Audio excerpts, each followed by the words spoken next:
के लिए जितने बेटे बराबर होते हैं उतने बेटियां भी बराबर होती है, लेकिन ये थ्योरी में बात कहा जाता है और प्रैक्टिकल में कुछ अलग होता है।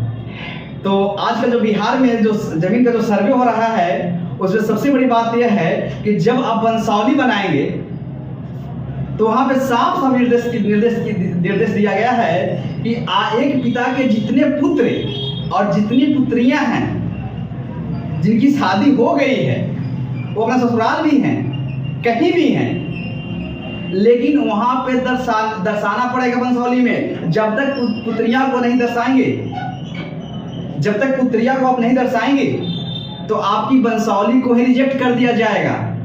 तो इसलिए आजकल या तो एक उपाय क्या कहा गया है, तो कुछ लोग इन्होंने तर्क दिया कि जब बेटियां की शादी होती है तो उसमें से एक पिताजी का एक बड़ा हिस्सा जो है वह दहेज के रूप में बेटिया को दे दी जाती है।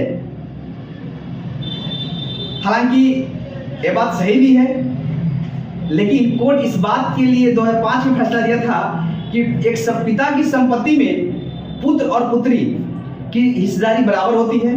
तो अब बिहार सरकार ने एक वंशावली बनाने के क्रम में यह निर्धारित किया कि जब अगर आपने देखिए, अगर मान के चलिए कि एक पिता है, समझा रहा हूं, एक पिता है और इनके दो बेटा हैं, बेटा ए, बेटा बी और सी जो है वह पुत्री है।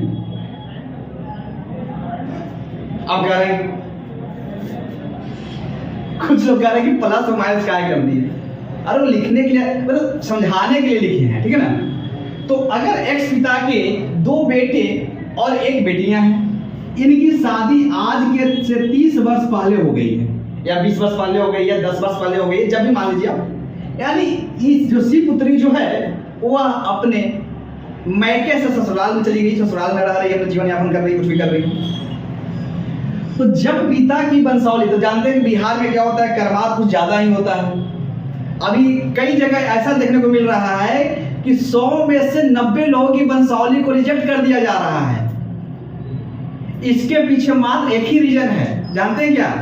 सीधे वंशावली बना रहे हैं, यहीं से जो उनकी लड़कियां हैं उनको दर्शा ही नहीं रहे हैं, वहां पे सीधे दोनों बेटा को दर्शा दे रहे हैं। तो इसी कारण से रिजेक्ट किया जा रहा है कि नहीं, जो पुत्रियां हैं उनको भी दर्शाइए कि आपके भाई जब वंशावली बनाएंगे तो भी तो एक वंश थी।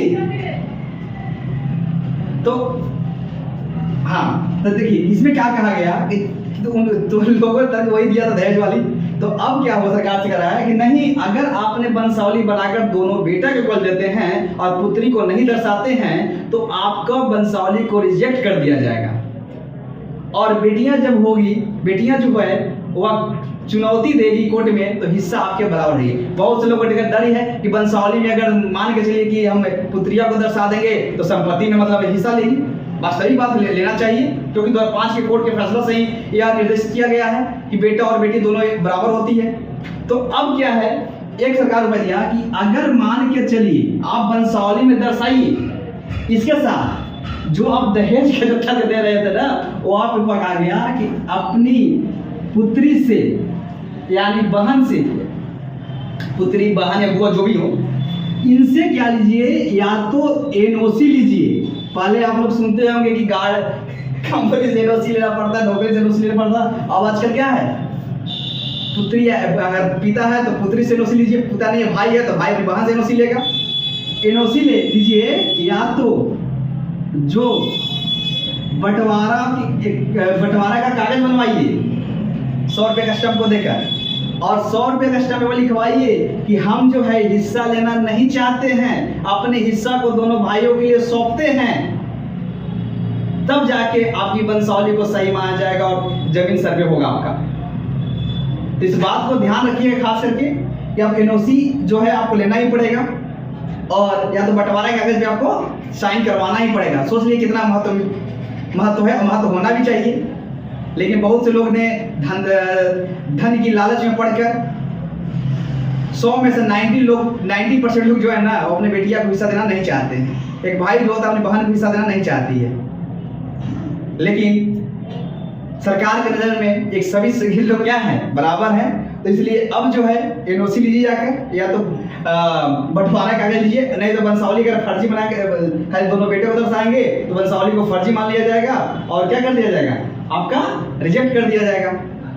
तो आइए उधर डिस्कस नहीं करेंगे।